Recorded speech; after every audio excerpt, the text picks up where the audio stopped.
जी, प्रारंभ करें। आइए, स्वागत है आपका। आचार्य जी। रविशंकर जी आर्य समाज की मान्यताएं लेके हमारे बीच में पहुंच चुके हैं। उनका स्वागत, वंदन, अभिनंदन। आइए आचार्य जी। जी, प्रारंभ करें लखन जी। जी, प्रारंभ करें आचार्य जी, प्रारंभ करें। परमपिता परमेश्वर का स्मरण करेंगे।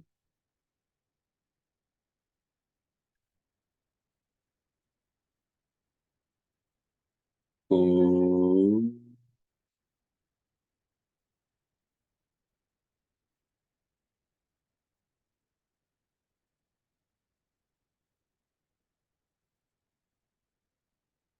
ओम।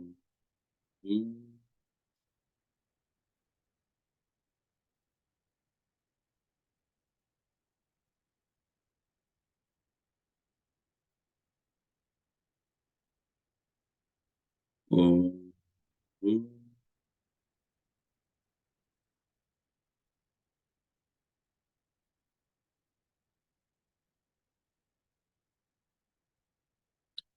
ओम सहना भवतु, सहनो भुनक्तु, सह वीर्यं कर्वावहै, तेजस्विनावधीतमस्तु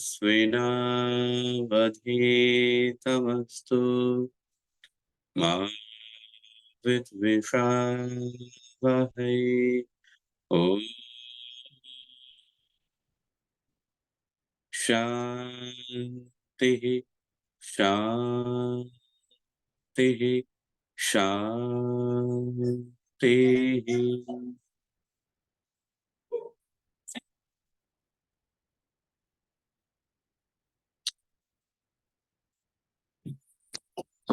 इस ऑनलाइन कार्यक्रम से जुड़े हुए सभी महानुभाव, मातृशक्ति और इस कार्यक्रम के संयोजक और पिछले अनेक वर्षों से इस कार्यक्रम का बहुत कुशलता पूर्वक संचालन कर रहे हैं श्री लखनलाल जी आर्य।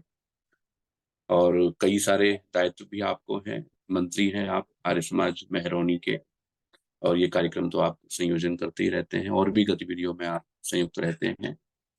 तो आप सबको मेरा नमस्ते। और आज का ये जो विषय है आर्य समाज की मान्यताएं, ये आपके सामने मैं रखता हूँ। 19वीं सदी में महर्षि दयानंद करके एक ऐसे महापुरुष इस धरती पर अवतरित हुए, इस धरती पर आए, उन्होंने जन्म लिया और अनेक विघ्न बाधाओं को पार करके महर्षि दयानंद सरस्वती जी गुरु की तलाश करते हुए गुरु विरजानंद जी के पास में पहुंचे।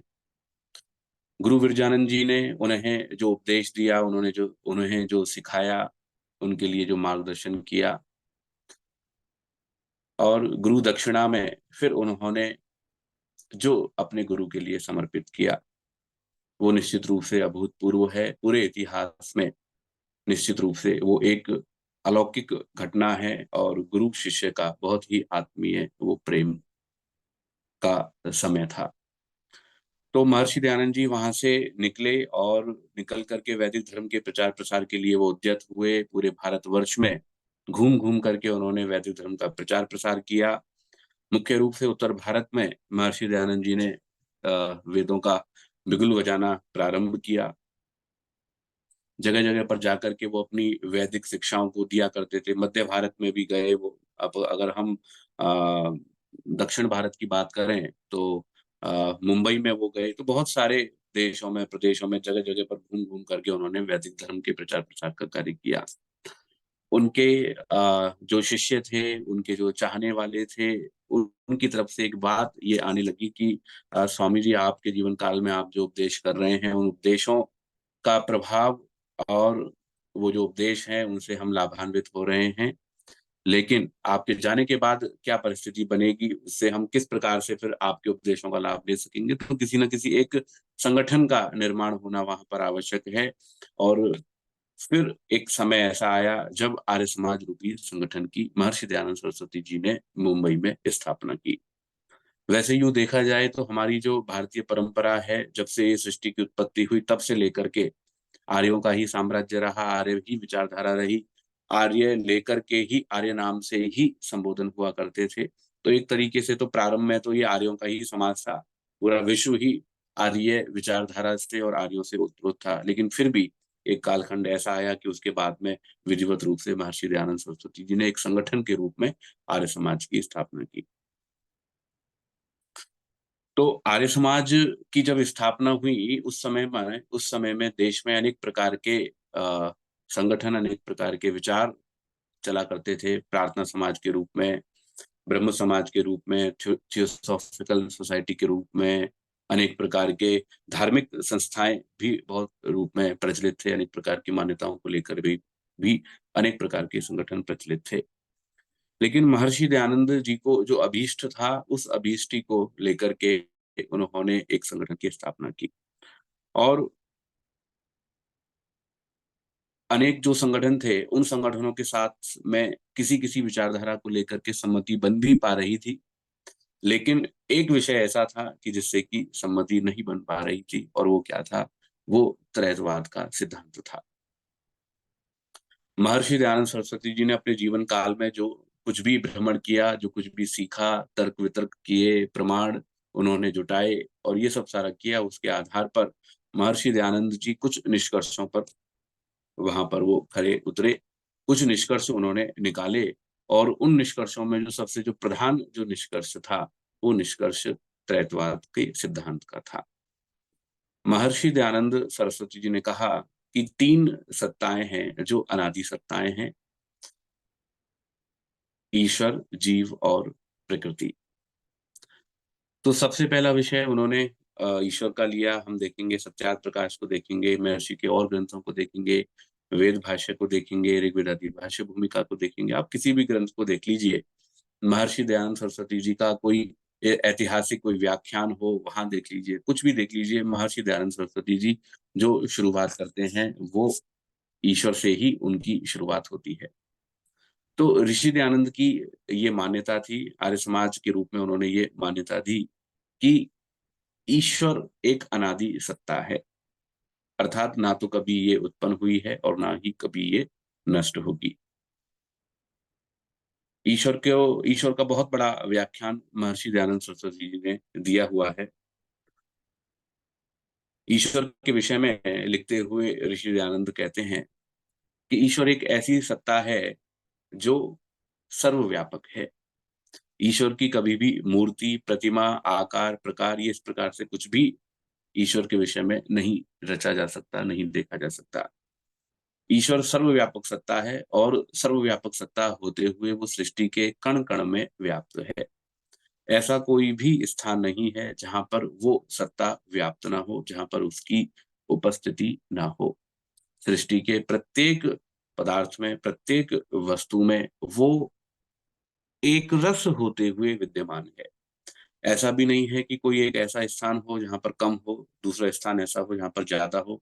कम ज्यादा भी नहीं है, नहीं हो ऐसा भी नहीं है। सभी स्थानों पर वो समान रूप से अपनी सभी शक्तियों के साथ में वो विराजमान है। तो ईश्वर सर्वव्यापक सत्ता है, और इसके साथ में वो सर्वज्ञ है, सब कुछ जानने वाली है। ऐसा नहीं है कि कुछ जानती हो, कुछ नहीं जानती हो। ऐसा भी नहीं है कि किसी एक समय के अंतराल में उसको कोई बोध ना हो, कुछ समय के बाद में उसको कोई बोध हो, ओहो मुझे तो ये अब समझ में आया। जैसे हम मनुष्यों के साथ में होता है, हम मनुष्य कहते हैं नहीं नहीं अब मुझे ये बात समझ में आई है, पिछले 20 वर्षों के बाद में। ऐसा ईश्वर के साथ में नहीं है कि इस आत्मा के विषय में मुझे ये नहीं पता, इस आत्मा के विषय में मुझे सब कुछ पता है। ये जो स्थितियां हैं, ये स्थितियां हम और आपके साथ में तो होती हैं, लेकिन ईश्वर के साथ में ये सारी जो परिस्थितियां हैं वो नहीं बनती हैं। ईश्वर सब कालों में एक जैसा है, एक जैसा ही उसका ज्ञान रहता है, ना तो कम होता है और ना ही उसका ज्ञान जो है वो बढ़ता है। ईश्वर का जो ज्ञान है, ईश्वर का ज्ञान उसका नैमित्तिक ज्ञान नहीं है, ईश्वर का ज्ञान स्वाभाविक ज्ञान है। जो कुछ भी उसके अंदर है, ज्ञान बल क्रिया, उसके लिए उपनिषदकार कहते हैं स्वाभाविकी ज्ञान बल क्रिया च। ईश्वर के पास में जो कुछ भी है वो स्वाभाविक है, कुछ भी नैमित्तिक नहीं है। कि आज उसको कुछ जानकारी नहीं है और ये निमित्त उपस्थित हुआ और उसको ये जानकारी हो गई। ईश्वर के पास में जो कुछ भी है उसके पास में स्वाभाविक है। तो इस प्रकार से जो ईश्वर है, वैदिक धर्मी जो ईश्वर है, आर्य समाज जिस ईश्वर को मानता है, वो ईश्वर सब जीवों के मन की बातों को सदा जानता है, सर्वदा जानता है और यथावत जानता है।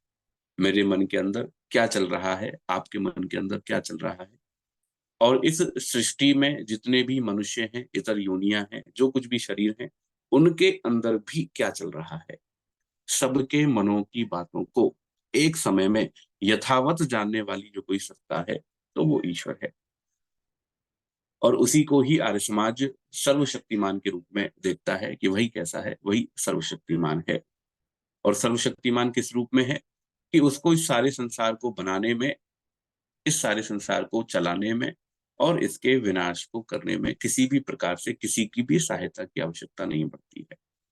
आप दुनिया भर में से किसी भी व्यक्ति को ले लीजिए, कोई भी ऐसा व्यक्ति नहीं है जिसको कि अपना काम चलाने के लिए किसी और की आवश्यकता ना पड़ती हो।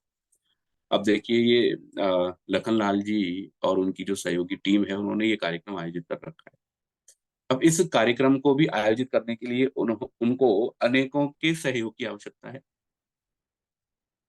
हम 200 कुंडी यज्ञ का आयोजन करते हैं, हम विशाल कार्यक्रमों का आयोजन करते हैं। महर्षि दयानंद सरस्वती जी की 200वीं जयंती का वर्ष चल रहा है। पूरे भारत वर्ष में सब जगह पर बड़ा उत्साह है और सब जगह अनेक कार्यक्रम आयोजित किए जा रहे हैं। आप कहीं पर भी देख लीजिए, छोटे से कार्यक्रम से लेकर के बड़े कार्यक्रम का आप देख लीजिए। हमें कार्यक्रम को करने के लिए अनेक लोगों के सहयोग की, सम्मति की, विचार की, अनेक प्रकार के सामर्थ्य की, समर्थन की आवश्यकता पड़ती है।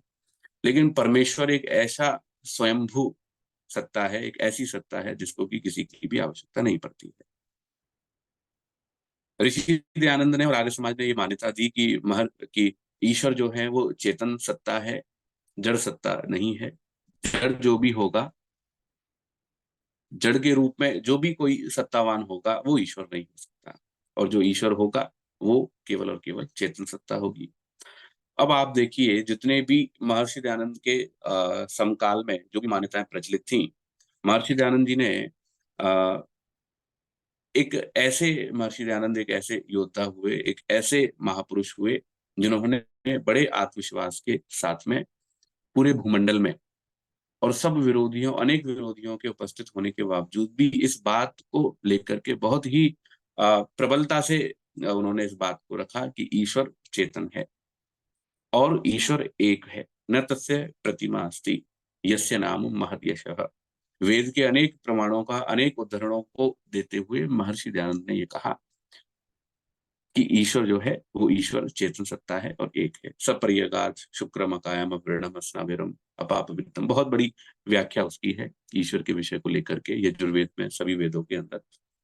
तो महर्षि दयानंद जी का जो प्रतिपादन रहा, वो प्रतिपादन ये रहा कि ईश्वर जो सत्ता है वो ना तो कभी उत्पन्न होगी, ना कभी नष्ट होगी, ना कभी जन्म लेगी, ना कभी मृत्यु को प्राप्त होगी, ना कभी सुख में आएगी, ना कभी दुख में आएगी। वो ज्ञान की पराकाष्ठा है, वो सामर्थ्य की पराकाष्ठा है। अनंत ज्ञान, बल और अनंत सामर्थ्यवान जो सत्ता है वो ईश्वर है। ना तो ईश्वर के समान कोई है, ना ईश्वर से बड़ा कोई है। महर्षि दयानंद ने और आर्य समाज में अनेक विचार हैं, अनेक बातें हैं, बहुत सारे सिद्धांत हैं, लेकिन सारे सिद्धांत और सारी जो बातें जिसके चारों ओर दौड़ती है, एक खंबा जैसे होता है, एक खूंटा जैसे होता है, और कोई भी पशु है, वो पशु उस खूंटे के इर्द गिर्द ही जाता है, रस्सी बंधी हुई रहती है, उससे इधर उधर नहीं जाता है। उसकी जितनी लंबी रस्सी है उतने तक ही वो भ्रमण करता है। वैसे ही महर्षि दयानंद सरस्वती जी महाराज ने आर्य समाज के द्वारा जो प्रतिपादन किया कि ईश्वर इस प्रकार के गुण कर्म स्वभाव वाला है, उस गुण कर्म स्वभाव के आधार पर ही सारी बातें चलेंगी। आर्य समाज की जितनी भी मान्यताएं, महर्षि दयानंद के स्व मंतव्य हैं, उनकी जो मान्यताएं हैं, वो सारी मान्यताएं, सारे विचार, वेद के सारे सिद्धांत जिसके आधार पर हैं और जिसके अबाउट घूमते रहते हैं, जिसके सर्कल पर घूमते रहते हैं। आप इवन ये भी देखिए कि महर्षि दयानंद सरस्वती जी का भी जो जीवन है, उनका भी जीवन उस ईश्वर के ही इर्द गिर्द चलता रहा। उन्होंने और कुछ नहीं स्वीकार किया। वो जो ईश्वर था, उस ईश्वर की मान्यता के आधार पर ही उन्होंने अपना संपूर्ण जीवन व्यतीत किया।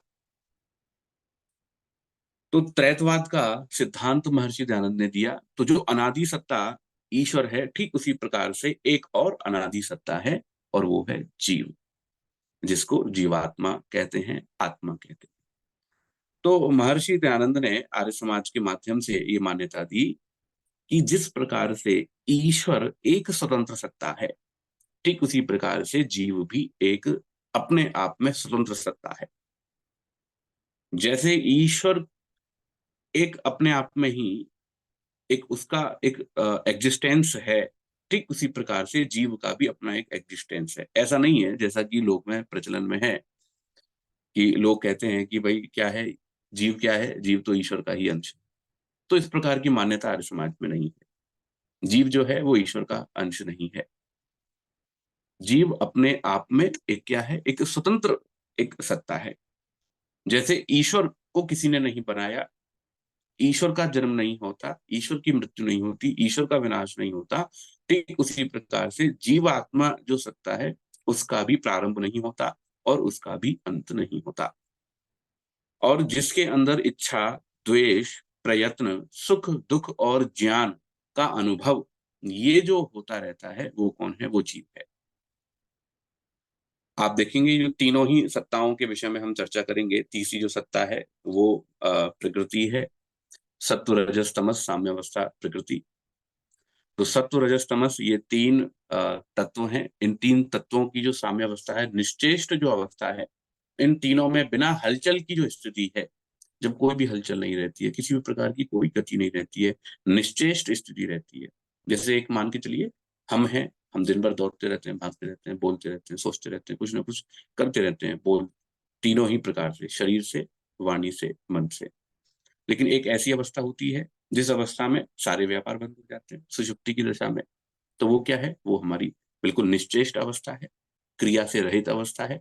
तो ठीक वैसे ही ये जो प्रकृति है, उस प्रकृति की जब बिल्कुल शांत अवस्था होती है, जब कुछ भी नहीं बन रहा होता है, वो जो है, वो जो मूल अवस्था है इस सारे ब्रह्मांड की, वो प्रकृति जो है वो भी कैसी है? वो भी अनादि सत्ता है।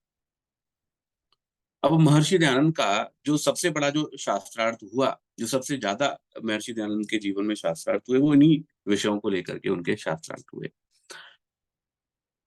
किसी ने माना कि भाई एक ही सत्ता है, ब्रह्म सत्य जगन मिथ्या, भाई कुछ भी नहीं है, बस केवल और केवल ब्रह्म की ही सत्ता है और कोई सत्ता ही नहीं है, किसी और को मानने की आवश्यकता ही नहीं है। किसी ने ऐसा प्रतिपादन किया और उसी प्रकार की विचारधारा ही चलने लग गई, केवल और केवल ब्रह्म ही को ही मानना चाहिए, ब्रह्म के अतिरिक्त और कोई सत्ता ही नहीं है। किसी ने माना भाई दो सत्ताओं को मान लेते हैं हम, तीसरी सत्ता को मानने की जरूरत ही क्या है, एक चेतन सत्ता, एक जड़ सत्ता है, एक ईश्वर है और एक प्रकृति है। किसी ने ऐसे माना, किसी ने कुछ माना, किसी ने कुछ माना।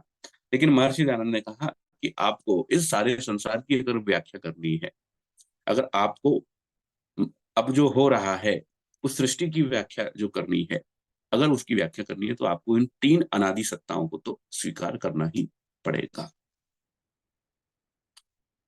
इन तीन सत्ताओं को स्वीकार किए बिना काम नहीं चलेगा। आप इस सारे संसार की व्याख्या कैसे करेंगे? किसी भी वस्तु को बनाना होगा, उसको बनाने के लिए कुछ सामग्री चाहिएगी, कुछ उसको उसके बनाने के लिए साधन चाहिएंगे, उसको बनाने वाला चाहिएगा। ये तीन नहीं होंगे तो वस्तु बनेगी कैसे?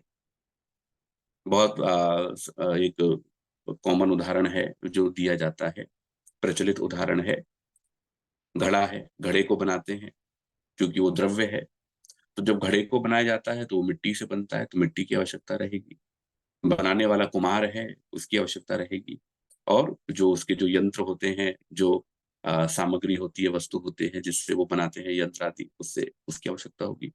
तो महर्षि दयानंद जी ने ये कहा कि भाई आर्य समाज जो है, आर्य समाज इन तीनों को मानेगा। क्योंकि बनाने वाला भी चाहिए, ये सारा संसार बनेगा कैसे यदि इसको बनाने वाला ही कोई नहीं होगा? कोई कहता है कि भाई अपने आप बन गया, अपने आप बन गया, तो बहुत सारी ऐसी वस्तुएं उनको भी अपने आप बन जाना चाहिए, क्यों नहीं बनती हैं? आपके घर में ही, हमारे ही शरीर के साथ में ही बहुत सारी चीजें ऐसी हैं जो बनती नहीं, अपने आप नहीं बनती है, बनाना पड़ता है, श्रम करना पड़ता है, पुरुषार्थ करना पड़ता है। जब व्यक्ति पुरुषार्थ करता है, समय लगाता है, श्रम करता है, धन खर्च करता है, तब जाकर के वस्तुएं बनती है। तो अपने आप कुछ भी नहीं बनता है। तो महर्षि दयानंद जी ने ये बात प्रतिपादित की। आर्य समाज इस बात को मानता है कि जो है बनाने वाला ईश्वर एक चेतन सत्तावान सत्ता होगी, एक चेतन सत्ता होगी जो कि इस सारे संसार को बनाएगी। और उसके साथ में जो मूल जो तत्व होंगे, घटक होंगे, जिससे कि ये सारा संसार बनेगा, वो घटक मूल प्रकृति होगी जिसके की द्वारा ईश्वर बनाएंगे। तो और ये तो बना दिया उसने, चलो ईश्वर ने प्रकृति को लेकर के और ये सारा संसार बना दिया, ये सारी सृष्टि बना दी, पर्वत बना दिए, पहाड़ बना दिए, सूर्य बना दिए, चंद्र बना दिए, आकाश बना दिया, ये सब पंच महाभूत, ये सब सारा चराचर ब्रह्मांड बना दिए। अब फिर बना करके क्या, अब क्या प्रयोजन इसका, किसके लिए बनाया? एक व्यक्ति के मन में जची, चलो ठीक है मकान बना देते हैं, मकान बना दिया, अब बना दिया, बना करके पटक दिया, अब क्या करोगे? तो कोई उसको भोगने वाला तो चाहिए। जब तक उसको कोई भोगने वाला नहीं होगा, जब तक कोई उसको उपयोग करने वाला नहीं होगा, जब तक उसको कोई बरतने वाला नहीं होगा, तब तक उस बनाने का लाभ क्या है? तो ईश्वर इस सारे संसार को बनाता है, जड़, सारी जड़ सृष्टि को बनाता है। तो जड़ सृष्टि को बनाने के साथ साथ में वो मनुष्य सृष्टि को भी बनाता है, वो जड़, वो चेतन सृष्टि को भी बनाता है, जीव जंतुओं को, पशु पक्षियों को, इत्यादियों को, सबको को उनके कर्मों के फलों के अनुसार वो उनको बनाता है। तो ऋषि कहते हैं, महर्षि दयानंद इस बात को प्रतिपादित करते हैं आर्य समाज में, आर्य समाज की मान्यताओं में, आर्य समाज के विचार में, कि भोग अपवर्गार्थम दृश्यम, क्योंकि जो सारा का सारा जो खेल है वो शास्त्र के अनुसार से चलता है, वेद के अनुसार चलता है। तो वेद को महर्षि दयानंद जी सबसे बड़ा प्रमाण मानते हैं। जो गुरु विरजानंद जी के पास में महर्षि दयानंद जी गए, तो उनको सबसे बड़ी जो बात जो सीखने को मिली, बहुत सारी चीजें उन्होंने सीखी, बहुत सारी अन्य जगह भी ऐसी थी जहां से उन्होंने बहुत सारा कुछ सीखा, लेकिन महर्षि दयानंद जी ने स्वामी विरजानंद जी से जो बहुत विशेष बात सीखी, वो आर्ष और अनार्ष ग्रंथों की कसौटी की बात सीखी। कि आर्ष ग्रंथ कौन से होंगे? जिनमें ईश्वर की निंदा नहीं होगी, जिसमें ईश्वर की प्रशंसा होगी, ऋषियों की प्रशंसा होगी। और अनार्ष ग्रंथ कौन से होंगे? जिसमें कि ईश्वर की और ऋषियों की निंदा होगी। वो कौन से होंगे? वो अनार्ष ग्रंथ होंगे।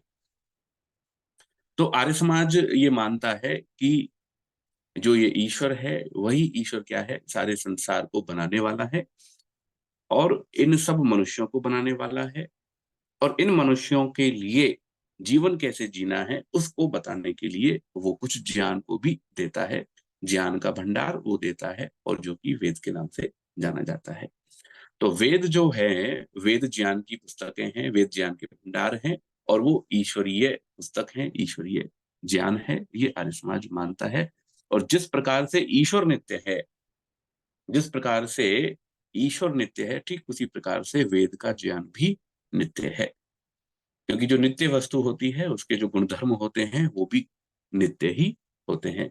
तो ईश्वर स्वयं नित्य हैं, तो नित्य होने के कारण से उनका जो ज्ञान होगा वो ज्ञान भी कैसा होगा? नित्य ही रहेगा, कभी भी कम ज्यादा नहीं होगा, कभी भी अभाव और भाव की स्थिति में नहीं होगा।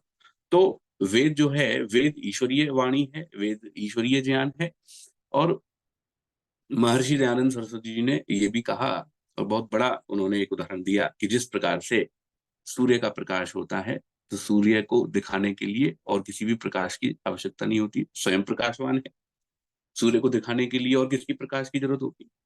हम कहीं चले गए, अमावस्या का समय है, अमावस्या का दिन है, हम चले गए, लाइट भी नहीं है, कुछ भी नहीं है, बिल्कुल अंधेरा है, तो वस्तुओं को देखने के लिए हमें मोबाइल में हमने टॉर्च जला ली, तो टॉर्च जला करके हमने वस्तुओं को देख लिया। तो अन्य वस्तुओं को देखने के लिए तो हमें टॉर्च की आवश्यकता पड़ेगी, अन्य वस्तुओं को देखने के लिए तो हमें दीपक की आवश्यकता पड़ेगी, लेकिन स्वयं दीपक के लिए, दीपक के उस प्रकाश के लिए किसकी आवश्यकता होगी? वो तो स्वयं ही प्रकाशवान है। तो ठीक इसी प्रकार से जो वेद हैं, वो वेद ईश्वरीय वाणी होने से, उस सर्वज्ञ का ज्ञान होने से, वेद को प्रमाणित करने के लिए अन्य किसी भी पुस्तक की आवश्यकता नहीं है, अन्य किसी भी ग्रंथ की आवश्यकता नहीं होगी। वेद जो है वो वेद स्वतः प्रमाण होंगे। लेकिन अन्य किसी भी ग्रंथ को स्वीकार करने के लिए, कोई भी ग्रंथ हो, ये महर्षि दयानंद का बड़ा सिद्धांत रहा, ये आर्य समाज का बड़ा सिद्धांत है, किसी भी पुस्तक के लिए उसकी प्रामाणिकता को सिद्ध करने के लिए वेद से उसकी प्रामाणिकता को सिद्ध करना पड़ेगा। कोई अधिकारी कोई बात कह रहा है तो उसकी बात की प्रामाणिकता के लिए बड़ा जो अधिकारी है, उस बड़े अधिकारी के आदेश के हिसाब से उसकी बात को, छोटे अधिकारी की बात को माना जाएगा। छोटे अधिकारी ने कुछ कह दिया, बड़े अधिकारी ने कुछ और आदेश निकाल दिया, तो ऐसे समय में छोटा जो अधिकारी है, निचले स्तर का अधिकारी है, उसकी बात को क्या कर दिया जाएगा, वहां पर छोड़ दिया जाएगा, और बड़ा जो अधिकारी है, सर्वोच्च जो अधिकारी है, उस अधिकारी की बात को वहां पर स्वीकार किया जाएगा। तो ज्ञान के विषय में जो सबसे उच्च जो अधिकारी है, सबसे बड़े जो ज्ञाता है, वो ईश्वर है। तो ईश्वर की जो वाणी है, उस पर, उससे मिलान करके सारी जो पुस्तकें हैं, सब जो ज्ञान है, उन सब की प्रामाणिकता होगी। लेकिन वेद की प्रामाणिकता के लिए स्वयं ईश्वर ही प्रमाण है, स्वयं वेद ही उसका प्रमाण है। तो वेद ईश्वरीय ज्ञान है, तो उसी ईश्वरीय ज्ञान को आधार बना करके दर्शन लिखे गए, व्याकरण की पुस्तकें लिखी गई, अन्य उपवेद हैं, अन्य ब्राह्मण ग्रंथ हैं, अन्य शास्त्र हैं, मनुस्मृतियां, स्मृति ग्रंथ हैं, अन्य शास्त्र हैं जो वेद के अनुकूल है। आर्य समाज उनको मानता है, आर्य समाज उन पर मोहर लगाता है। आर्य समाज की सीधी मान्यता है कि जो वेद के अनुकूल होगा वो उसको मान्य होगा, जो वेद के अनुकूल नहीं है, वो चाहे किसी के नाम से हो, किसी व्यक्ति के नाम से हो, किसी संस्था के नाम से हो, किसी विद्वान के नाम से हो, वो मान्य नहीं है। तो हम बात कर रहे थे इस सृष्टि के प्रयोजन की, कि भगवान ने इस सृष्टि को तो बना दिया, अब सृष्टि को बना करके अब ऐसा तो है नहीं कि वो विचार करने लगेगा, अरे अब क्या करूं। जैसे कई पुस्तकों में होता है, ओहो ईश्वर ने वो बना दिया, अब वो सोचता है अच्छा अब क्या करूं, अच्छा तो चलो मैं ये कर देता हूँ, ओहो हो नहीं नहीं ये तो बिगड़ गया, अच्छा अब ऐसा कर देता हूँ, अब ठीक हो जाएगा। तो ईश्वर जो है वो प्रयोग नहीं करता है, जैसे अन्य जगह और अन्य पुस्तकों में और अन्य संस्थाओं में जिस तरह की मान्यता है, ईश्वर के यहाँ प्रयोग नहीं होता है, मनुष्यों के यहाँ प्रयोग होता है। सर्वशक्तिमान के यहाँ, सर्वज्ञ के यहाँ कोई प्रयोग नहीं होता है, वो तो पूर्ण है। तो पूर्ण के यहाँ किसी भी प्रकार के प्रयोग की आवश्यकता नहीं होती है। तो जो वैदिक मान्यता से जो सिद्धांत निकल करके आता है वो क्या है, भोग अपवर्गार्थम दृश्यम।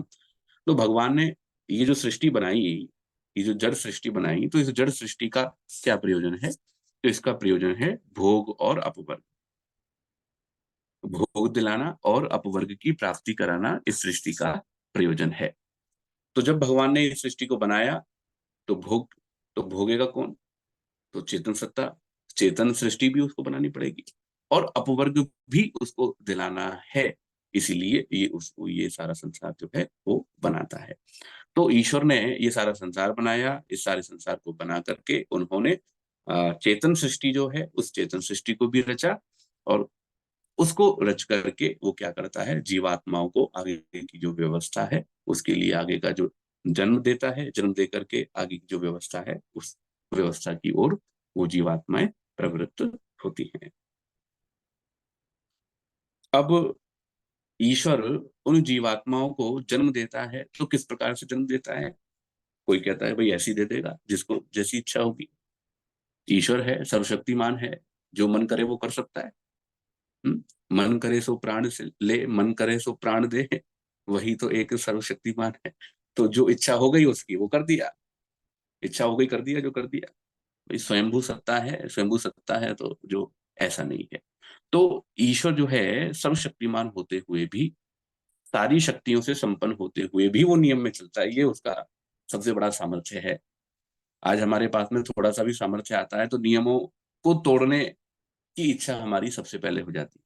थोड़ा सा भी सामर्थ्य आया, सत्ता का सामर्थ्य आया, धन का सामर्थ्य आया, बल का सामर्थ्य आया, बोलने का सामर्थ्य आया, ज्ञान का सामर्थ्य आया, तो हमें लगता है कि हमारे लिए तो नियम जो है वो टूट सकते हैं। औरों के लिए तो नहीं, लेकिन हमारे लिए टूट सकते हैं। क्यों? क्योंकि मैं क्या हूं, मैं सर्वोच्च हूं। लेकिन ऐसा नहीं है।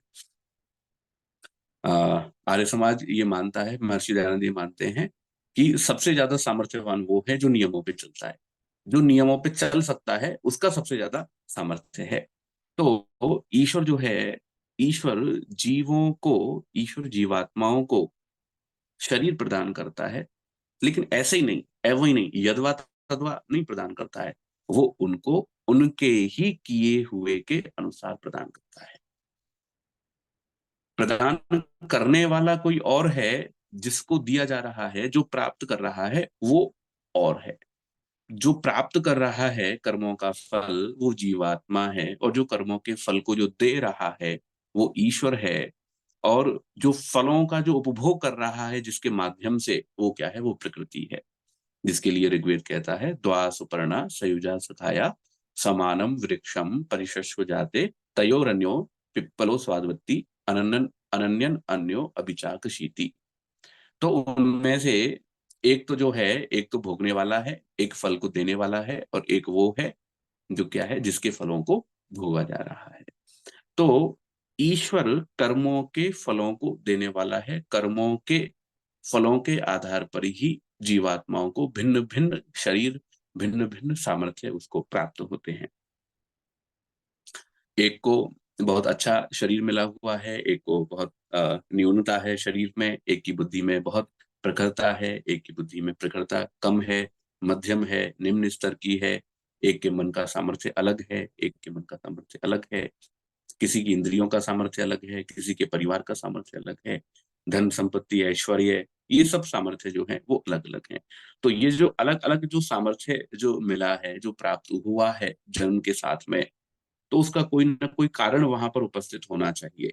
यदि ये कहा जाए कि भाई कोई कारण ही नहीं है, बिना कारण के ही इसको ऐसा मिल गया, उसको वैसा मिल गया, तो यदि ऐसा है तो फिर क्या इसमें क्या समस्या उत्पन्न होगी? इसमें समस्या ये होगी कि बिना कर्म के ही उसको क्या मिल रहा है? फल मिल रहा है। अकृत अभ्यागम दोष दर्शनों में इसको कहते हैं। किया तो नहीं है लेकिन भोगने में आ रहा है, भोग रहा है, उसको अलग अलग भोग रहा है। और कर तो दिया, अब कर तो दिया इस जीवन में, और वो नष्ट हो गया, भोगने का नहीं है। तो कृत की हानि और अकृत का अभ्यागम, जो नहीं किया हुआ है उसको तो वो भोग रहा है, और जो किया हुआ है वो नष्ट हो रहा है। तो ईश्वर की व्यवस्था में ऐसा नहीं होता है। और क्यों नहीं होता है? वो इसलिए नहीं होगा क्योंकि ईश्वर सर्वज्ञ सत्ता है, चेतन सत्ता है, और वो सब जीवों के अंदर बैठा हुआ है। तो सब जीवों के अंदर अंतर्यामी रूप से बैठा हुआ होकर के जीवों के अंतर मन की सब बातों को वो जान रहा है। क्योंकि न्याय करना है तो न्याय करने के लिए तथ्यों को जानना तो आवश्यक है। बात तो पता नहीं हो और न्याय कर दे, नहीं आपने गलती की है, आपको ये दंड मिलेगा, तो वहां पर क्या है, वहां पर दोष उत्पन्न होता है। लेकिन ईश्वर सर्वज्ञ है, ईश्वर चेतन सत्ता है, सर्वव्यापक है, सर्वशक्तिमान है। इस कारण से वो अंतर मन में बैठे हुए वो सबके मन की बातों को जानने में समर्थ हैं, और सबके मन की बातों को वो जानने में समर्थ हैं, और उनके फलों को देने में भी समर्थ हैं। जिसने कर्म किया है उसको ही उसके कर्मों का फल मिलेगा। कर्म तो मैंने किया है और लखनलाल जी को मिल जाए, लखनलाल जी ने कर्म किया है और मुझे मिल जाए। भाई मैंने प्रवचन किया है तो प्रवचन का फल मुझे मिलेगा, और उन्होंने संयोजन किया है तो संयोजन का फल उनको मिलेगा।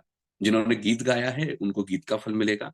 तो जिसने जो कर्म किया है उसको उसके कर्म का फल यथावत मिलेगा।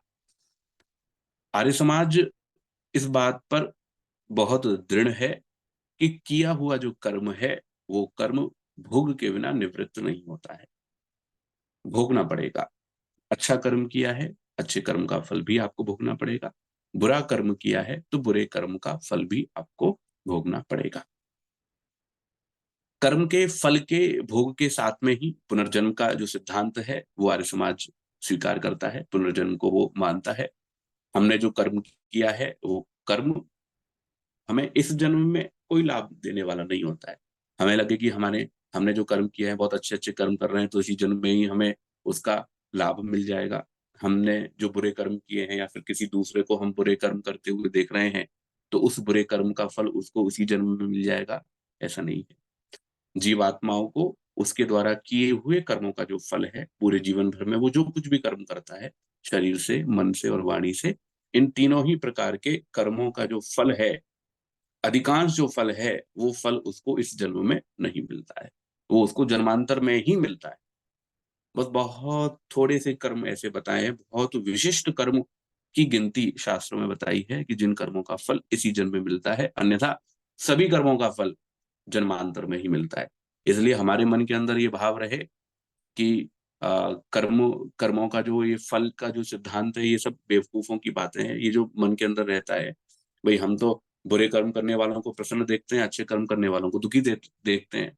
बेचारे मेहनत करते रहते हैं, कुछ मिलता नहीं है। इधर देखो, ये दुष्ट कर्म कर रहा है, पाप कर्म कर रहा है, रिश्वत दे रहा है, चोरी कर रहा है, डकैती डाल रहा है, हेरा फेरी कर रहा है, मौज में 5 सितारा होटल में जा रहा है, घूमने जा रहा है, बड़े आलीशान बंगले हैं, ये है वो है, ये इस तरह की जो चीजें हैं।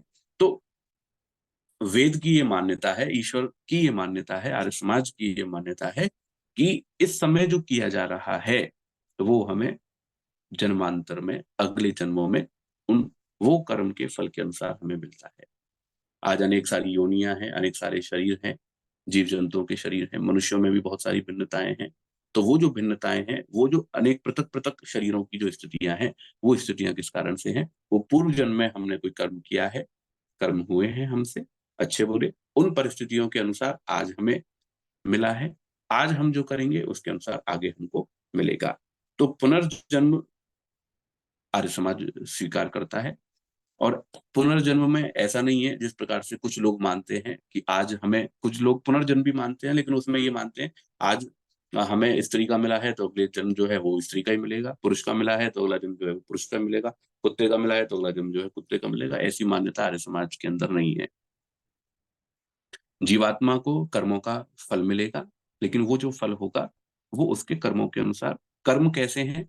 पाप पुण्य अगर बराबर बराबर है, वहां क्वालिटी वाइज और क्वांटिटी वाइज, गुणवत्ता और उसकी संख्या के हिसाब से फिर वहां पर उसको मनुष्य का शरीर मिलेगा।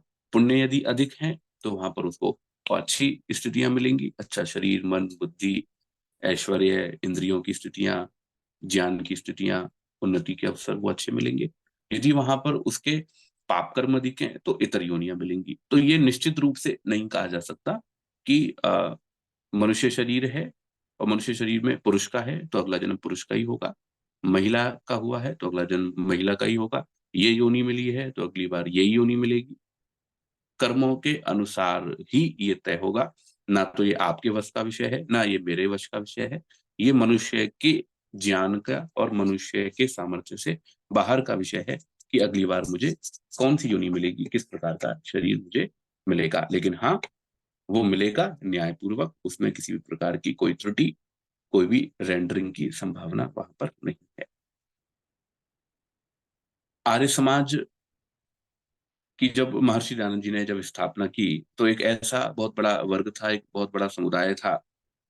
दो प्रकार के समुदाय कह सकते हैं। एक इस प्रकार का समुदाय था जो केवल धर्म की बात करता था, जो मोक्ष की बात करता था और मोक्ष का ही उपदेश उनके लिए रहता था कि बस कुछ नहीं है, ये जगत कुछ नहीं है, ये संसार कुछ नहीं है, इसके लिए कुछ भी कर्तव्य नहीं है, केवल और केवल बस धर्म का आचरण है। और वो भी नहीं, केवल और केवल मोक्ष की ही स्थिति है। और उसके लिए बस व्यक्ति जो है फिर सन्यासी होता है, सन्यासी होकर के उस क्रिया की ओर वो आगे बढ़ता है। एक वर्ग तो इस प्रकार का चल रहा था, इस प्रकार का प्रचलन चल रहा था और आज भी वो है। और दूसरी जो विचारधारा थी, दूसरी विचारधारा अर्थ और काम को लेकर के थी, जिसमें साधन संसाधनों का भोग करना और उन ऐश्वर्यों को भोगना और कामनाओं की पूर्ति को करना। तो ये दो अलग अलग वर्ग जो है आज भी देख सकते हैं।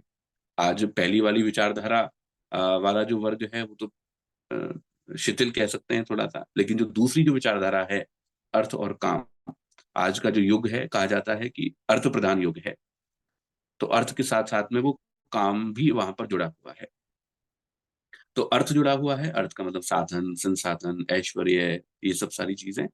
और काम, काम का मतलब वो जो साधन संसाधन है, वो जो ऐश्वर्य है, उन ऐश्वर्यों से जो कामनाओं की जो पूर्ति का जो करना है, वो क्या है? वो काम है, चाहे वो किसी भी प्रकार की कामना हो।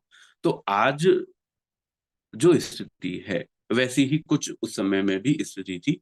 तो महर्षि दयानंद जी ने कहा पुरुषार्थ चतुष्टय, ना तो केवल धर्म, ना केवल अर्थ, ना केवल काम और ना केवल मोक्ष, चारों का ही संतुलन आवश्यक है मनुष्य के जीवन की सफलता के लिए, आत्मा की उन्नति के लिए। धर्म पूर्वक अर्थ का अर्जन करना, साधन संसाधनों को जुटाना और जुटा करके उनसे अपनी कामनाओं की पूर्ति करते हुए मोक्ष की तरफ आगे बढ़ना, ये क्या है? ये वैदिक दृष्टि महर्षि दयानंद जी ने आर्य समाज के माध्यम से हमको दी। तो पुरुषार्थ चतुष्टय की विचारधारा को आर्य समाज स्वीकार करता है। इसके साथ साथ में वर्णाश्रम व्यवस्था को आर्य समाज मानता है। वर्ण की व्यवस्था, और ये बहुत बड़ा सिद्धांत है, बहुत बड़ी कृपा है महर्षि दयानंद सरस्वती जी की। जिस व्यक्ति की जो योग्यता है, उसका जो सामर्थ्य है, वो अपनी योग्यता और सामर्थ्य के हिसाब से वो अपने वर्ण का चयन करेगा। वो किस वर्ण का चयन करता है, वो उसकी योग्यता है।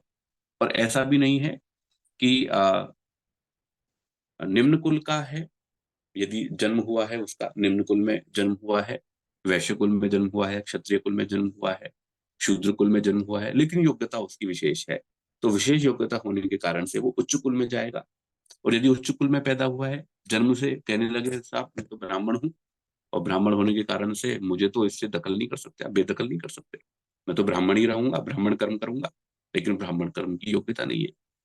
क्षत्रिय कुल में तो जन्म लिया है, बोले मैं तो उच्च कुल वाला हूँ, कुलीन हूँ, ऐसे नहीं बनेगा। आपके गुण कैसे हैं, आपके कर्म कैसे हैं, आपका स्वभाव कैसा है, गुण कर्म स्वभाव के आधार पर वर्ण का चयन होगा, आपकी जाति का चयन होगा, और उसके आधार पर आपकी जो आजीविका है, आपके जो कार्य हैं, आपका जो जीवन है, वो जीवन आपका चलेगा। तो ये महर्षि दयानंद ने आर्य समाज के माध्यम से ये प्रतिपादित किया। और आज आप देखेंगे, आज यही स्थिति चल रही है। आज समाज जो है वो महर्षि दयानंद जी की कही हुई बात को, आर्य समाज का जो कहा हुआ जो सिद्धांत है, उस सिद्धांत को आज स्वीकार कर रहा है। आज पूछा जाता है, आज बहुत सारी फिल्में भी उस तरह की बनी हुई है, भाई आपको क्या पसंद है, आपकी क्या रुचि है, आपकी क्या योग्यता है, आपकी रुचि और योग्यता के हिसाब से आप फील्ड चुन लीजिए। आपको 12th के बाद में, आपको 10th के बाद में क्या चुनना है, आप अपने हिसाब से चुन लीजिए। व्यक्ति चुन लेता है, लेकिन उसके बाद में आगे चल करके उसको लगता है कि नहीं, मैंने ये फील्ड तो गलत चुन ली, मुझे मेरी योग्यता तो इस तरह की है, मुझे इस फील्ड में जाना चाहिए, फिर वो उस फील्ड को चुन लेता है। तो जब उसने जिस फील्ड को चुन लिया, अध्ययन अध्यापन का क्षेत्र चुन लिया, तो वो ब्राह्मण है। उसने अगर पॉलिटिक्स अगर उसने चुन ली, अगर उसने रक्षा सीमा सुरक्षा का विषय चुन लिया, तो वो क्षत्रिय है। उसने धन के अर्जन का अगर विषय चुन लिया, व्यापार अगर उसने चुन लिया, इस प्रकार का विषय चुन लिया, तो वो वैश्य है। और यदि उसने सेवा, यदि ये तीनों काम वो नहीं कर सकता है, तो सेवा वो कर सकता है, तो वो शूद्र के अंतर्गत वो आएगा। तो अपनी योग्यता, अपने सामर्थ्य के हिसाब से वो अपने वर्णों को वहां पर चुनने का अधिकार उसका है। और आज इसी तरह से हो रहा है। भले ही आज हम उसको नहीं कहते भाई तू क्षत्रिय है, आज नहीं कहते कि भाई तू ब्राह्मण है। आज आप किसी भी स्कूल में जाकर के देखिए, विद्यालय में जाकर के कही भाई तुम ब्राह्मण हो, ब्राह्मण नहीं हूं मैं राजपूत हूँ, पढ़ाता हूँ मैं। लेकिन कर्म उसका कौन सा है, कर्म से उसका निर्धारण होगा। अब ब्राह्मण कुल में तो जन्म लिया, लेकिन सीमा पर है, फौज में है वो, तो वो क्या है, वो क्षत्रिय है। नहीं, ब्राह्मण हूं मैं, ऐसे तो कैसे कह दोगे, ये ब्राह्मण हूं मैं, ये कुल का हूँ, इस परंपरा का हूँ, ऐसे नहीं बोल सकते मेरे को। तो महर्षि ने जो विचारधारा जो प्रस्तुत की, आज समाज कम अधिक थोड़ा थोड़ा उसके ऊपर चलने लगा है, उसको मानने लगा है। क्योंकि व्यवहार तभी चल सकता है, समाज की जो स्थिति है, समाज का जो ढांचा है, वो तभी चल सकता है। लेकिन फिर भी कई विषयों को लेकर के वहां पर जातिवादी चलता है, उसी को लेकर के ही व्याख्याएं चलती हैं, वहीं उसी तरह से ही व्यक्ति अपने जीवन को जीता है, जीना चाहता है। लेकिन आर्य समाज तो यही मानता है कि जाति के बंधन में आर्य समाज नहीं रखना चाहता है, एक विशेष उस कैटेगरी में नहीं रखना चाहता है। भाई आप क्षत्रिय हैं तो आप और आगे बढ़ सकते हैं, उन्नति कर सकते हैं, आप वैश्य हैं वैसे से और आप उच्चता की ओर आगे बढ़ सकते हैं। उच्चता की ओर आगे बढ़ने के जो अवसर हैं, वो आर्य समाज ने हर व्यक्ति के लिए, मनुष्य मात्र के लिए खुले रखे हुए हैं, खोल करके रखा हुआ है। अब आगे आश्रम व्यवस्था को लेकर के आर्य समाज कहता है 4 आश्रम की व्यवस्था, ब्रह्मचर्य, गृहस्थ, वानप्रस्थ और संन्यास। और जिस आश्रम में जो कर्म करणीय है, उन कर्मों को करना ही क्या है, श्रेयस्कर है। ब्रह्मचर्य आश्रम में है तो शरीर के बल को बढ़ाना और विद्या का अर्जन करना, ये उसका कर्तव्य है। गृहस्थ में यदि है तो वहां पर संतान की उत्पत्ति करना, उनका पालन करना, परिवार का पालन पोषण करना, ये उनका कर्तव्य है मुख्य रूप से। और वानप्रस्थ में यदि कोई है तो वानप्रस्थ के लिए उसकी तपश्चर्या करना, योग साधना करना, समाज के लिए उपदेश करना, ये उसका कर्तव्य है। संन्यास में यदि कोई है तो परिव्राट होकर के, संन्यस्त होकर के सभी प्राणियों के हित के लिए सोचना और साधना करना, योगाभ्यास करना, ये उसका उद्देश्य है मुख्य मुख्य रूप से। बाकी कुछ जो कर्तव्य हैं वो सबके लिए एक जैसे लगेंगे, और कुछ जो कर्तव्य हैं वो सबके लिए, आश्रम के लिए अलग अलग वो लगेंगे। तो वर्णाश्रम व्यवस्था को लेकर के महर्षि दयानंद सरस्वती जी ने आर्य समाज में एक व्यवस्था दी, और आर्य समाज ने इस ओर अभियान भी चलाया बहुत बड़े व्यापक स्तर पे। आर्य समाज के पूरे देश भर में बहुत अधिक गुरुकुल उसके हैं। बहुत सारे गुरुकुलों में कन्या गुरुकुल हैं, बालकों के गुरुकुल हैं, वहां पर बालक बालिकाएं पढ़ते हैं, आगे निकलते हैं, गृहस्थ में जाते हैं, गृहस्थ के कर्तव्यों करते हैं, फिर आगे वानप्रस्थ में भी जाते हैं, और संन्यास को भी वो प्राप्त होते हैं। और इस पूरी परंपरा के साथ में जो उद्देश्य है, महर्षि दयानंद सरस्वती जी ने कुछ भी कहा, कुछ भी लिखा, उसका जो उद्देश्य था, मैंने प्रारंभ में भी कहा था, वो एक खूंटे से बंधा हुआ है। वो जो ईश्वर की जो व्याख्या महर्षि दयानंद सरस्वती जी ने की, जिसके आधार पर उन्होंने और व्याख्याएं की और सारे नियम बनाए, और सारे नियम जो सनातन हमारे नियम थे, जो सनातन हमारी परंपरा थी, उन परंपराओं के आधार पर जो बातें उन्होंने कही, उन बातों में एक बहुत महत्वपूर्ण जो बात है वो है बंध और मोक्ष की। बंधन और मोक्ष, आर्य समाज जो है वो मोक्ष को स्वीकार करता है और बंधन को भी स्वीकार करता है। आज हम सब जीवात्माएं बंधन की अवस्था में है। बंधन का मतलब है शरीर से, इंद्रियों से, ये जो समुदाय है, इस समुदाय से युक्त होकर के जीवात्मा रहता है, और रहते हुए वो अपने कर्मों के फलों को भोगने के लिए विवश होता है। ये क्या है? ये बंधन है।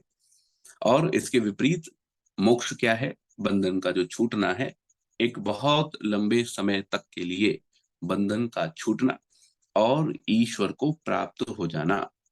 लेकिन प्राप्त होकर के विलय नहीं हो जाएगा, लय नहीं हो जाएगा। इसमें जीव जो है, जीव ईश्वर में लय नहीं हो जाएगा। बहुत सारे संप्रदाय हैं, बहुत सारे मत हैं जो ये मानते हैं कि जीव जो है, जीव इस शरीर से छूटने के बाद में क्या हो जाएगा?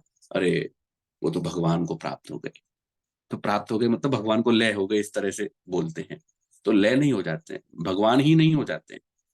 जैनियों में माना जाता है कि जो जीवात्मा है, जो शरीर को छोड़ करके गए हैं, वो छोड़ करके वही क्या हो जाते हैं? वही तीर्थंकर हो जाते हैं, वही विशेष हो जाते हैं, वही ईश्वर हो जाते हैं। ऐसा नहीं मान्यता है आर्य समाज क्या मानता है?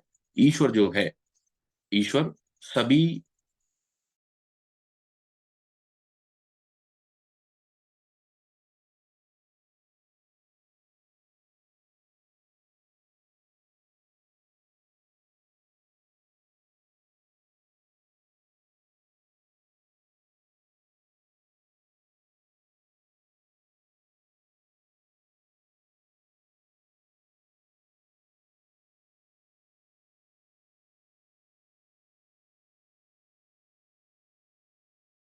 ईश्वर में ही,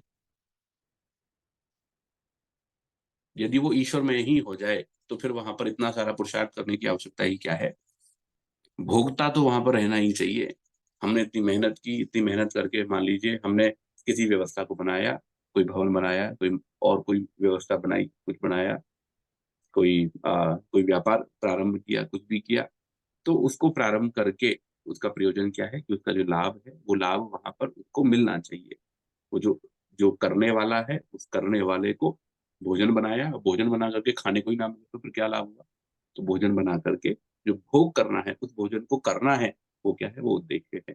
तो जीवात्मा जन्म जन्मांतरों से जो प्रयास कर रहा होता है, उस प्रयास के फलस्वरूप जब उसको मोक्ष होता है, तो वहां पर मोक्ष होने के बाद में उस जीवात्मा को वो जो सुख है, वो जो लाभ है, वो लाभ वहां पर होना आवश्यक है।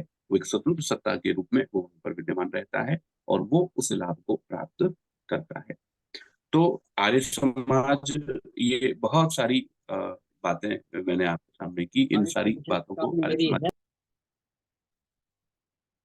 आर्य समाज स्वीकार करता है।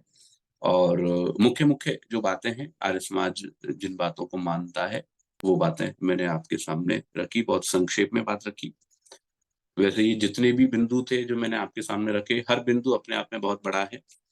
कई घंटों का व्याख्यान है, लेकिन एक संक्षेप में आर्य समाज की मान्यताओं की जो जहां तक बात है कि आर्य समाज क्या मानता है, तो वो इस प्रकार से आर्य समाज स्वीकार करता है। तो ये कुछ बात मैंने आपके सामने रखी। कोई प्रश्न है, कोई शंका है, आप पूछ सकते हैं। बहुत ही सारगर्भित और बहुत कम समय में बहुत बड़ी बड़ी बातें हम सभी को सुनने को मिली हैं, और इस विषय को हमने पहले भी कई बार रखा है, लेकिन इतने रोचक तरीके से, इतनी सरल भाषा में पहली बार सुनने को मिला है। आइए पवन वर्मा जी, जो हमारे एडवोकेट है दिल्ली के, हमारे एक अच्छे राजनेता भी है, युवा है, आज सुन करके कैसा लगा, और कोई प्रश्न मन में हो तो पूछ लीजिए पवन जी। बहुत बहुत धन्यवाद लखन भाई। जी। आचार्य जी का हृदय से धन्यवाद, नमन। और जितना भी मैं कुछ देरी से जुड़ा आज के व्याख्यान में, और जितना भी आर्य समाज के बारे में मैं जान सका, जितना भी ज्ञान मुझे प्राप्त हुआ अद्वैत अद्वैत के बारे में जो बताया स्वामी जी ने, मतलब काम मुझे करना है, उस पर स्वामी जी ने तो रास्ता दिखाया है, तो उसके बारे में और ज्ञान अर्जित करना है, पढ़ना है, सीखना है। तो सवाल तो बहुत सारे हैं अभी, मगर अभी मैं सवाल पूछने की भी स्थिति में नहीं हूँ इस विषय पर, लखन जी, ऐसा मेरा मानना है। तो मुझे लगता है कि कभी साक्षात्कार होगा स्वामी जी के साथ, और कुछ तैयारी के साथ आऊंगा, ताकि मैं अपने जो मन में विचार हैं, जो सवाल हैं, उनके सामने रख सकूं। बहुत बहुत धन्यवाद आपका आमंत्रित करने के लिए। बिल्कुल पवन जी, देखिए, कोई भी प्रश्न रहते हैं मन में, तमाम शंकाएं रहती हैं, हम सुन करके भी और बिना उसके भी जानकर कर सकते हैं। आराधना जी, अगर कोई मन में प्रश्न, ममता जी, ममता प्रभाकर जी, आराधना जी जो शिक्षक साथी हैं, राजपाल जी कल्याणपुरा, ये हमारे जो नौजवान साथी हैं, इनके मन में जो भी प्रश्न हो, जो भी शंकाएं हो, तो आप पूछ सकते हैं। और आचार्य रविशंकर जी ने निश्चित रूप से बहुत ही भरतपुर से हमारी बहन जी जुड़ी हुई है, पूछ सकते हैं। वेद जी, भरतपुर से, जी बहन जी माइक खोल लीजिए, अपना ऑडियो खोल लीजिए। ऋचा कक्कर जी, किसी के मन में कोई शंका हो पूछ लीजिए।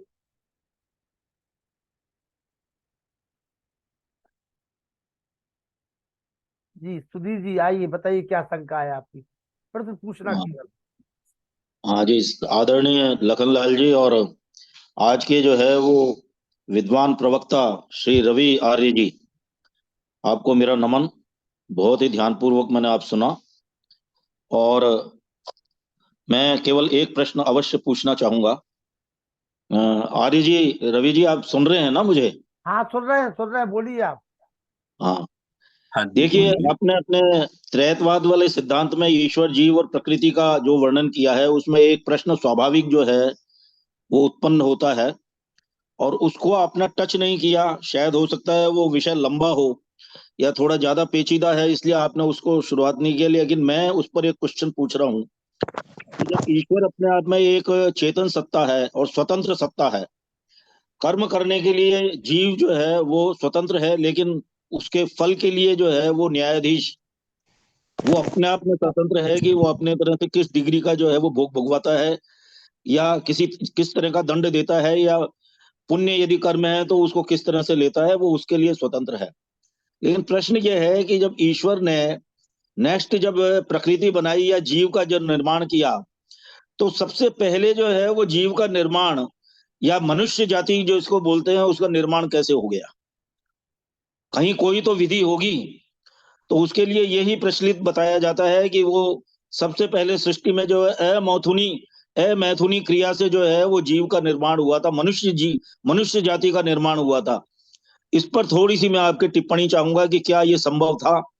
और इसके लिए एक हमारे पूर्व केंद्रीय मंत्री ने भी जो है वो बड़ा उसका विरोध किया था कि चार्ल्स डार्विन की जो थ्योरी है वो बिल्कुल गलत थी, और ऐसा कोई बंदर का जो है वो विकास होते होते मनुष्य का हो गया, उसको बिल्कुल नकार दिया। यदि उस सिद्धांत को यदि नकारते हैं तो कोई बात नहीं है, लेकिन अमातुनी जो है वो प्रकृति से, और वो भी वो कह रहे हैं कि सीधे युवा जो है वो पैदा हुए, बच्चे पैदा नहीं हुए, क्योंकि यदि बच्चे पैदा हो जाते तो असक्षमता रहती और उनको बड़ा कौन करता।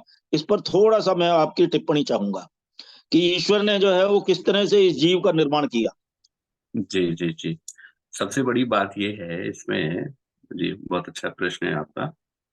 महर्षि दयानंद की सबसे बड़ी खूबी भी ये है, आप विचार करके देखिए, और भी कई यहाँ पर जुड़े हुए हैं, वो भी विचार करें इस पर।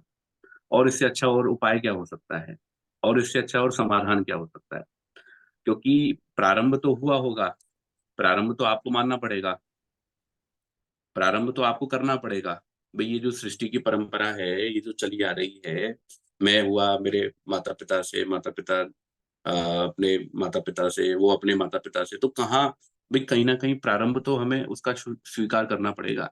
या तो हम ये कहें कि बस ये चलता ही आ रहा है, कहीं इसका प्रारंभ भी नहीं है, ऐसा तो हम कह नहीं सकते। यदि हम ये कहें कि बस ये चलता ही आ रहा है और कहीं इसका प्रारंभ ही नहीं है, तो इसका मतलब ये हुआ ये सृष्टि भी, ये जो चली आ रही है, ये सृष्टि भी अनादि हो जाएगी, फिर व्यवस्था बिगड़ेगी। तो ये तो मानना पड़ेगा कि हमें प्रारंभ तो हुआ है इसका, प्रारंभ तो हुआ है, तो प्रारंभ फिर कैसे मानेंगे आप? अब प्रारंभ हुआ है तो माता पिता तो फिर वहां पर नहीं है, क्योंकि जैसे ही हमने ये स्वीकार कर लिया कि ये माता पिता से हुआ है प्रारंभ में, तो प्रश्न फिर वहां पर खड़ा होगा कि वो किन से हुए वो माता पिता।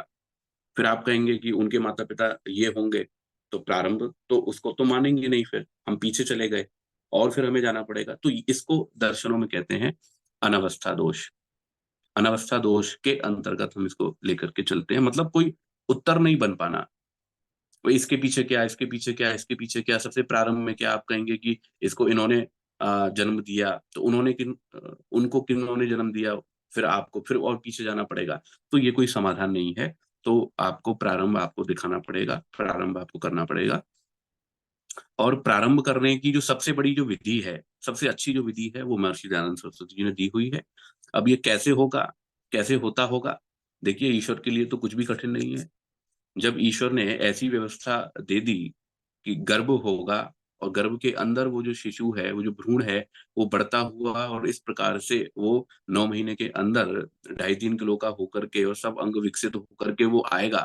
तो जब ये व्यवस्था उसी की तो है, ना तो ये आपकी व्यवस्था है, ना ये मेरी व्यवस्था है, हमारी आपकी तो किसी की कोई व्यवस्था नहीं है। तो ये जब ईश्वर की व्यवस्था जब है ही, ईश्वर ने की ही है, मनुष्य के अंदर जब व्यवस्था की है, तो ऐसी परिस्थिति और ऐसी अनुकूलता वो बाहर भी बना सकते हैं। और ऋषि ने ये जरूर लिखा है कि जो उत्पत्ति हुई है, वो उत्पत्ति सीधे युवावस्था की हुई है। लेकिन इसका मतलब ये नहीं है कि सीधे युवा हो गए हैं।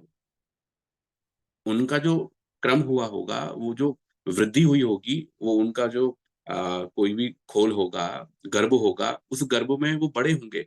शुरुआत से लेकर के धीरे धीरे करके वो बड़े होंगे। लेकिन वो किसकी व्यवस्था में हुए होंगे? तो वो ईश्वर की ही व्यवस्था में हुए होंगे। और जब वो परिपक्व हो गए, जब वो योग्य हो गए, जब वो खुद के संभालने के योग्य हो गए, अब देखो कितना मतलब व्यवहारिक बात ऋषि ने कही। मान लीजिए, वो जैसे अभी मनुष्य होते हैं, बच्चे होते हैं, उत्पन्न होते हैं, वैसे ही यदि मान लीजिए उत्पन्न होने की बात वो कहते, तो समस्या तो ये है ना कि उनको पालेंगे कैसे? क्योंकि वो तो पराधीन होंगे, वो तो दूसरों के अधीन होंगे, हर चीज के लिए दूसरों के अधीन है। कोई भी बच्चा है, अगर उसको नहीं पाला जाए, बस ऐसे ही पटक दिया जाए, तो क्या होगा? वो तो नष्ट ही होने वाला है।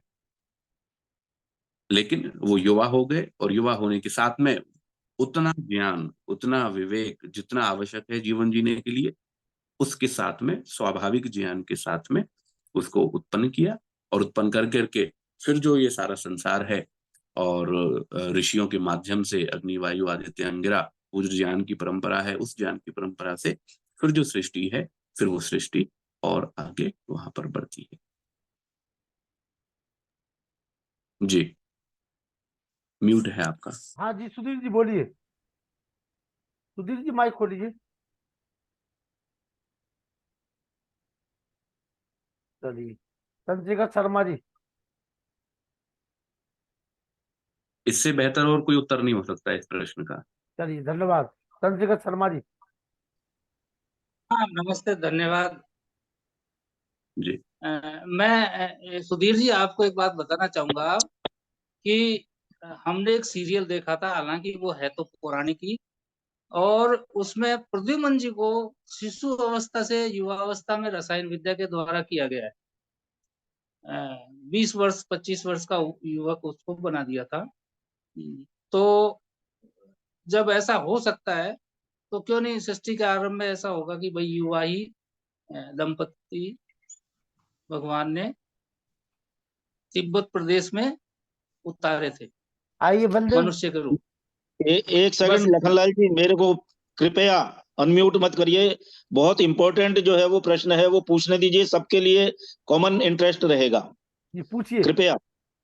हाँ जी, हाँ प्लीज। पूछिए तो मैं ये कह रहा था रवि आर्य जी कि वेद मंत्र या मुंडकोपनिषद में उद्धृत जो कंडिकाएं हैं, मैं वो भी इतना समय नहीं है कि उन कंडिकाओं को मैं पुनरावृत्त करूं, कि ये जो सिद्ध करते हुए अर्थ दिए हैं कि सृष्टि के प्रारंभ में पहला जोड़ा जो उत्पत्ति अमैथुनी हुई और फिर तत्पश्चात जनसंख्या वृद्धि मैथुनी होती रही और सृष्टि क्रम बना, तदनुसार आज का संसार सृष्टि क्रम 1,96,96,00,000 और समथिंग का हो गया।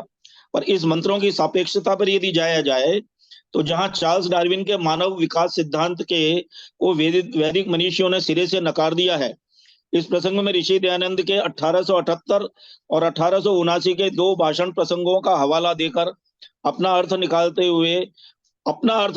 हुए जैसा आपने बताया अभी, पहली अमैथुनी उत्पत्ति उन्हें भी घसीट लिया। मुझे ये हमारी थ्योरी के जो अर्थ हैं वो निहायत, क्षमा करेंगे एक शब्द काम में ले रहा हूं, बंडलबाजी युक्त लगते हैं और सारी व्याख्या कपोल कल्पित और अपना हेतु सिद्ध करने के लिए है और प्रकृति के विरुद्ध आक्रामकता मात्र बात लगती है। यदि डार्विन को नकारना है तो बेशक नकारिए, यहाँ विवाद वो नहीं है, पर वैदिक मान्यता को इस तरह से सिद्ध करना भी गले नहीं उतरता। और निरपेक्षता की यदि अवधारणा को लेते हुए कोई शब्द जिससे यह प्रमाणित किया जा सके कि अमैथुनी पैदाइश मानव की हुई और वो भी सीधा युवा जोड़ा, बुद्धि सिद्धि को ताक पर रखकर तो कुछ भी मान लेना है, तर्क कसौटी का छीछालीदर करना हो तो बात अलग है। अब बात यह है कि एक बात और है जो अभी मेरे पूर्व वक्ता ने आपसे प्रश्न किया, क्या है आप इस बात को कन्विंस कर पाए कि अमैथुनी प्रक्रिया मनुष्य उत्पत्ति का मार्ग है। यहां तक कि मेरे इस तर्क से अवगत हुए कि सृष्टि के आरंभ में ऐसा कुछ सरोगेसी भी हो सकती होगी, उस समय जब आज साइंस इतनी डेवलप्ड है, आईवीएफ पद्धति भी रही होगी, टेस्ट ट्यूब बेबी की भी कोई बात ईश्वरीय सिद्धि होगी नैमित्तिक रूप से, तो भी जोड़े की युवा व्युत्पत्ति कैसे संभव है। प्रश्न को उठाने के मेरे श्रम को सम्मान देते हुए आप समाधान करें कि आज आप भी श्रम करें इसको मुझे कन्विंस करने के लिए। समय तो हो गया है, लेकिन मैं आपका धन्यवादी रहूंगा अग्रिम में। बहुत बहुत धन्यवाद। जी रवि जी। जी, ये तो क्या है, वार्तालाप का विषय है और निश्चित रूप से ये बड़ा विषय है, सामान्य विषय नहीं है। लेकिन फिर भी आप इसको टेस्ट ट्यूब बेबी करके आप इसका समाधान करना चाह रहे हैं, तो कहीं ना कहीं तो वो चीज स्वीकार हो रही है ना, कि टेस्ट ट्यूब बेबी में, अब चूंकि टेस्ट ट्यूब बेबी में तो कहीं ना कहीं हम किसी बीज को ले रहे हैं और बीज को लेकर के हम वहां पर स्थापित कर रहे हैं, तो कोई करने वाला वहां पर है।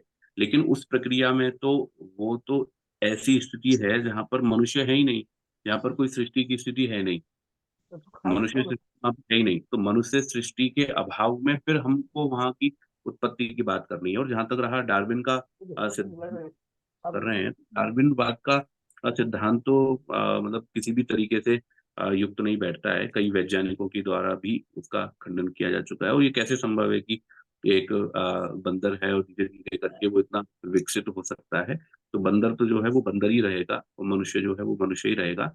ये सिद्धांत तो किसी भी प्रकार से उचित नहीं बैठता है। और हाँ, लेकिन महर्षि ने जो वहां पर लिखा है, ये जो युक्ति महर्षि ने दी है, जो विवेक महर्षि ने दिया है, उससे अच्छा तार्किक अगर कोई और युक्ति हो तो वो उस पर विचार किया जा सकता है। आप सोच लीजिए। इसलिए धन्यवाद। मैंने शुरुआत में ही कहा, बहुत सारे लोग जुड़े हुए हैं और भी लोग हो सकते हैं, तो इससे बेहतर कुछ हो सकता हो तो विचारा जा सकता है, तो आचार्य सोच लीजिए। बलदेव जी, आचार्य आधुनिक आधुनिक युग के व्यास श्री श्री रविशंकर जी के चरणों में कोटिशः नमन। मैं तो आचार्य जी से प्रारंभिक रचनानुवाद कौमुदी से लेके वेदांत दर्शन सांख्य दर्शन पढ़ ही रहा हूं इनसे, और मुझे कुछ कुछ बातें समझ में आती हैं तो जो ठीक लगता है। और आचार्य जी इतने नम्र स्वभाव से ही पढ़ाते हैं। आचार्य जी, मेरा एक क्वेश्चन है छोटा सा। आप इतनी देर से बोल रहे हैं, थक भी गए होंगे, और मुझे तो लगता है 5-4 घंटे आप कहीं बोल करके भी आए होंगे जरूर। तो मेरा एक प्रश्न है छोटा सा। एको हम बहुश्याम, एको हम बहुश्याम, और महर्षि दयानंद जी ने कहा तेरी इच्छा पूर्ण हो। तो इन दोनों से क्या अद्वैत सिद्ध नहीं होता है? जी जी, ये उपनिषदों में आते हैं। तैत्तिरीय उपनिषद में भी कई सारे वचन आते हैं, छांदोग्य में भी है और भी उपनिषदों में है। स अकामयत, उसने कामना की कि मैं बहुश्याम प्रजाएं में, इस हाँ, तरीके तो के वही तरह बहुत हो गया।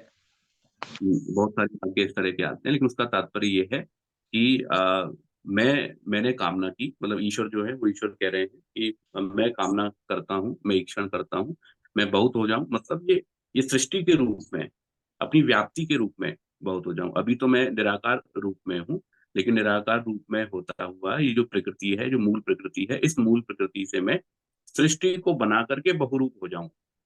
अब बहुरूप होते हुए भी मैं जड़ नहीं हो रहा हूँ, मतलब अपनी रचना शक्ति को दिखाऊं बहुरूपता से, ये उसका तात्पर्य है।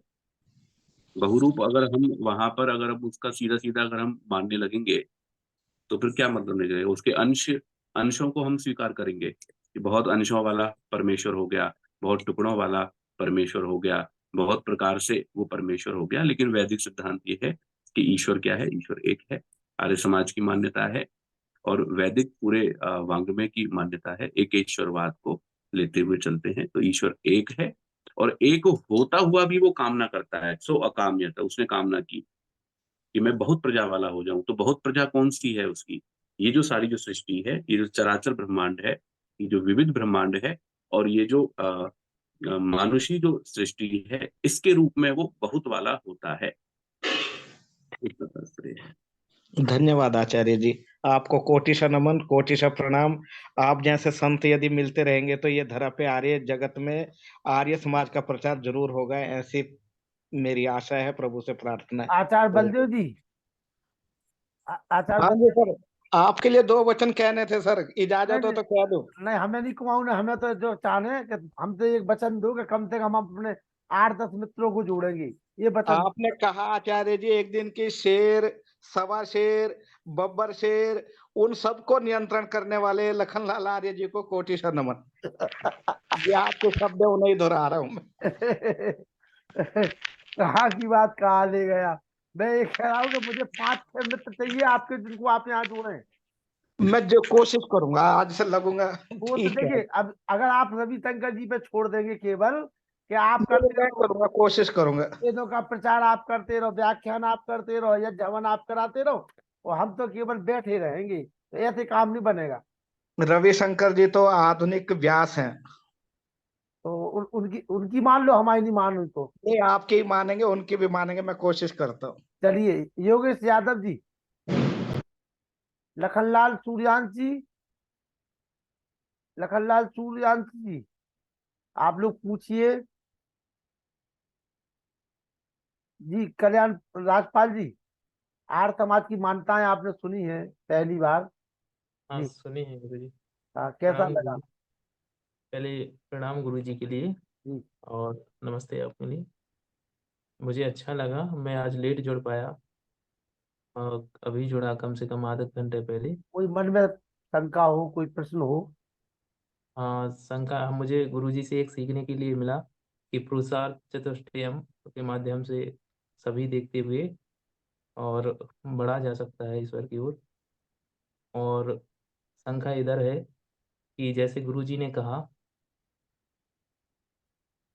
उनसे इतना है कि जो वर्ण और जाति में बता रहे थे कि योग्यता और कर्म के आधार पर और स्वभाव के आधार पर निर्धारण होता है वर्ण का। तो वर्ण और जाति का फिर संबंध वहाँ जाति का नहीं रहा, क्योंकि हमने आर्य समाज में पढ़ा है कि जाति केवल मनुष्य और पशु और पक्षी जी जाती हैं। तो वर्ण व्यवस्था में उसका संबंध कितना है? जी,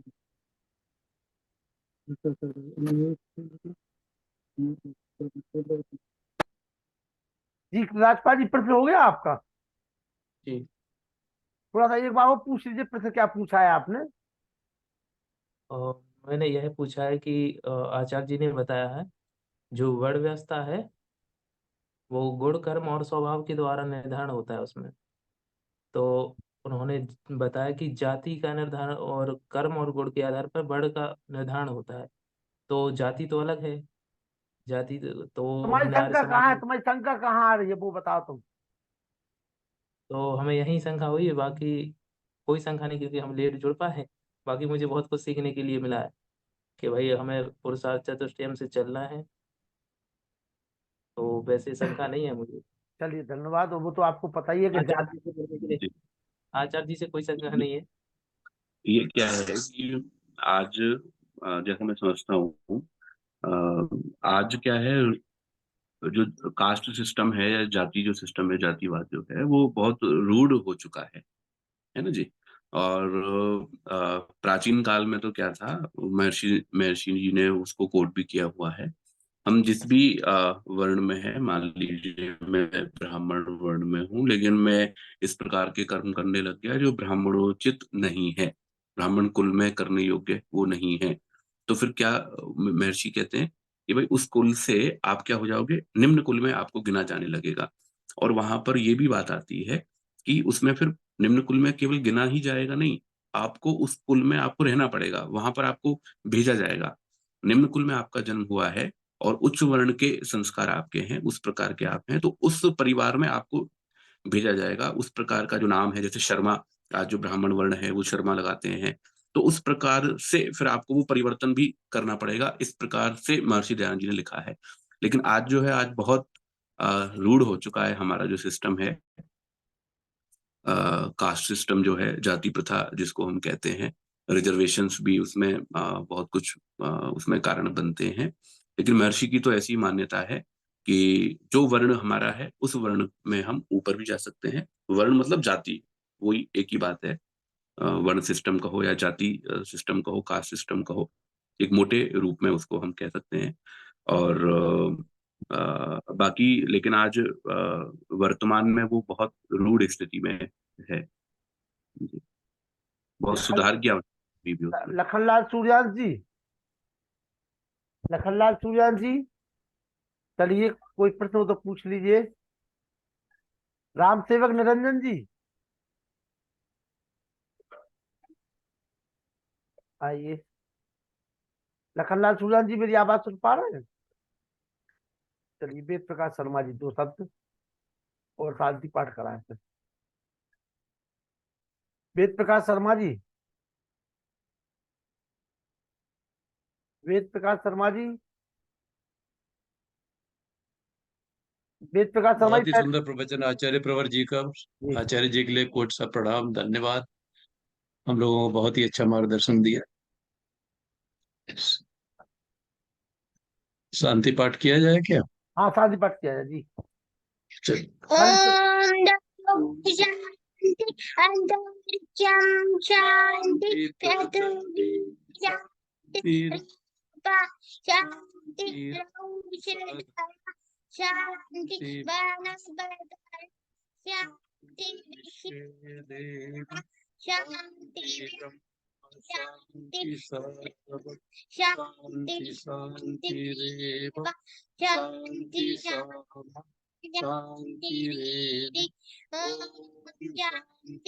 शांति शांति जो बोले सो बे सत्य सनातन वैदिक धर्म की जय। गुरु पर विजय नंद की जय। योगी दयानंद की जय। मर्यादा पुरुषोत्तम श्री रामचंद्र की जय। योगेश्वर चंद्र की जय। एक राम की जय। स्वामी सदानंद की जय। स्वामी आनंद की जय। महात्मा हंसराज की जय। भारत माता की जय। गौ माता की रक्षा हो, पालन हो, आज अमर रहे, वेद की ज्योति जलती रहे, धर्म का झंडा ऊंचा रहे, ये महाकुंभ भारत को समझो अभियान की जय। विश्व मारियम सावधानी। ओम कल बहुत महत्वपूर्ण विषय रहेगा सत्यार्थ प्रकाश। ओम सर्वेभ्यो नमः। कल का जो विषय रहेगा आचार्य रविशंकर जी का वो है सत्यार्थ प्रकाश।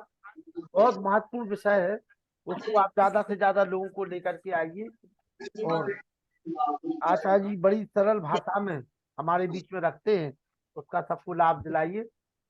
मेरा आपसे निवेदन है यहाँ कार्यक्रम के लिए यही आपका बहुत बड़ा सहयोग होगा कि आप ज्यादा से ज्यादा लोगों को लेकर के कार्यक्रम में पहुंचे। चलिए सभी को सादर नमस्ते, शुभ रात्रि। नमस्ते जी।